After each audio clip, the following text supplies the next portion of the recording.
Dear Esther, I have now driven the stretch of the M5 between Exeter and Bristol over 21 times. But although I have all the reports and all the witnesses, and have cross-referenced them within a millimetre using my Ordnance Survey maps, I simply cannot find the location. You'd think there would be marks to serve as some evidence.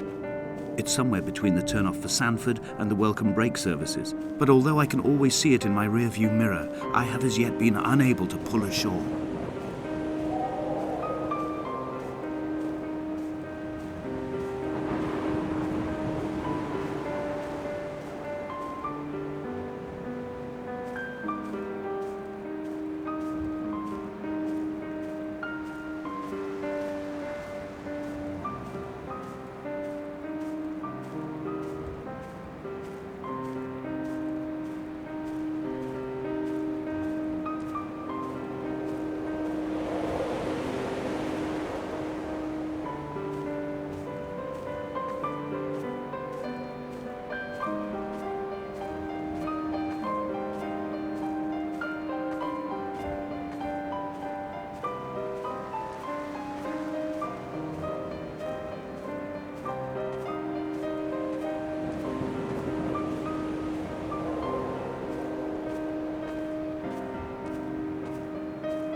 It's only at night that this place makes any sluggish effort at life.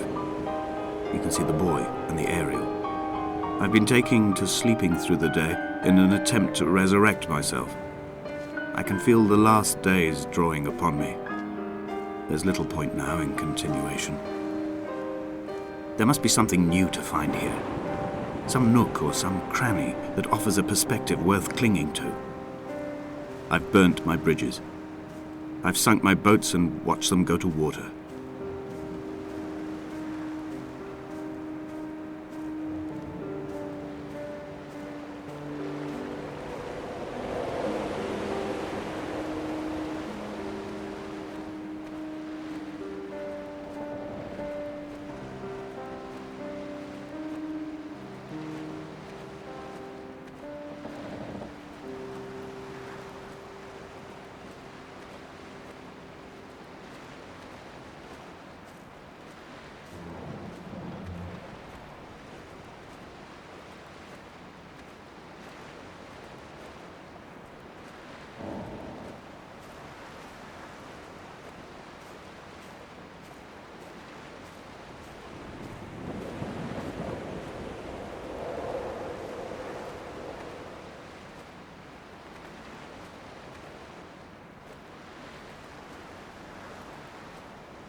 There must be a hole in the bottom of the boat. How else could new hermits have arrived?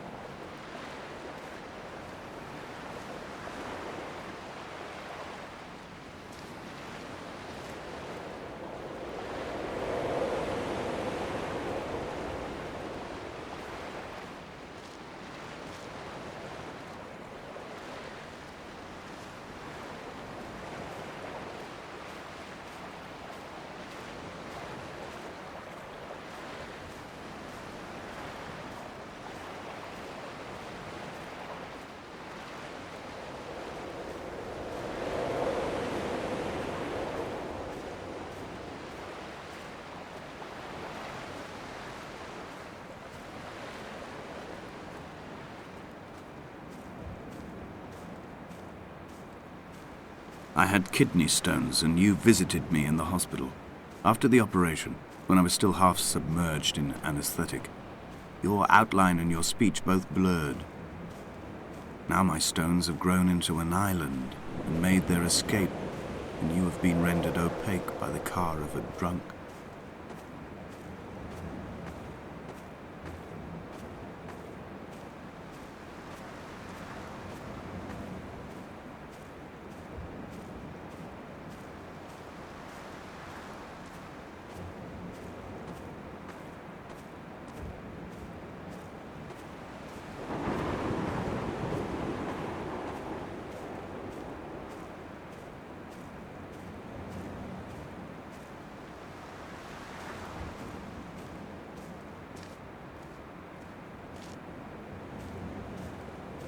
What charnel house lies at the foot of this abyss? How many dead shepherds could fill this hole?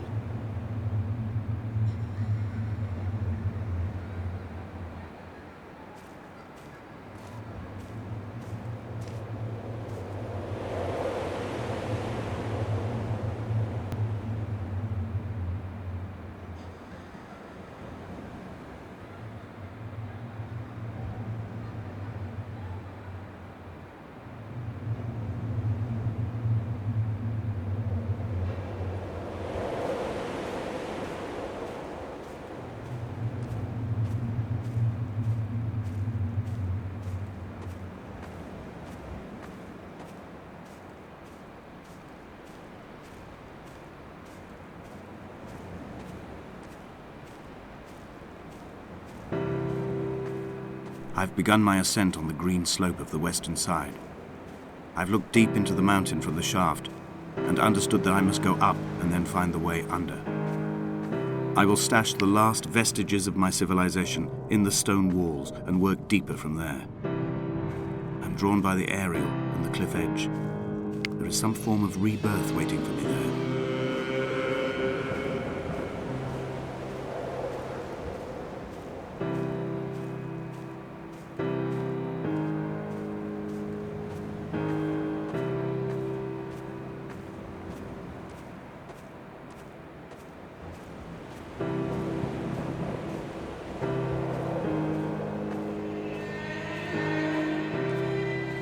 The bothy was constructed originally in the early 1700s. By then, shepherding had formalized into a career. The first habitual shepherd was a man called Jakobsen, from a lineage of migratory Scandinavians. He was not considered a man of breeding by the mainlanders. He came here every summer whilst building the bothy, hoping eventually that becoming a man of property would secure him a wife and a lineage. Donnelly records that it did not work. He caught some disease from his malcontented goats and died 2 years after completing it. There was no one to carve white lines into the cliff for him either. Inventory. A trestle table we spread wallpaper on in our first home. A folding chair. I laughed at you for bringing camping in the lakes. I was uncomfortable later and you laughed then. This diary, the bed with the broken springs. Once asleep you have to remember not to dream. A change of clothes. Donnelly's book, stolen from Edinburgh Library on the way here. I will burn them all on the last morning and make an aerial of my own.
He left his body to the medical school and was duly opened out for a crowd of students 21 days after his passing.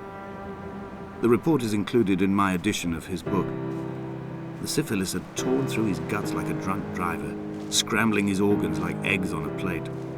But enough definition remained for a cursory examination, and, as I suspected, they found clear evidence of kidney stones. He's likely to have spent the last years of his life in considerable pain. Perhaps this is the root of his laudanum habit. Although its use makes him an unreliable witness, I find myself increasingly drawn into his orbit.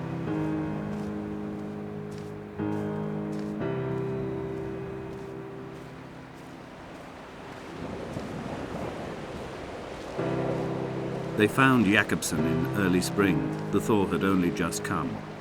Even though he'd been dead nearly 7 months, his body had been frozen right down to the nerves and had not even begun to decompose. His fingernails were raw and bitten to the quick. They found the phosphorescent moss that grows in the caves deep under the nails. Whatever he'd been doing under the island when his strength began to fail is lost. He'd struggled halfway up the cliff again, perhaps in a delirium, perhaps trying to reach the Bothy's fire before curling into a stone and expiring.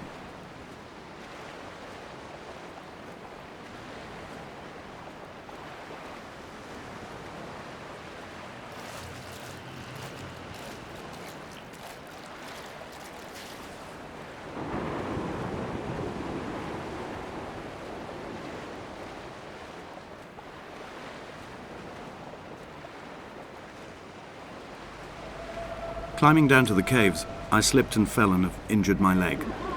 I think the femur is broken. It is clearly infected. The skin has turned a bright, tight pink, and the pain is crashing in on waves, winter tides against my shoreline, drowning out the ache of my stones.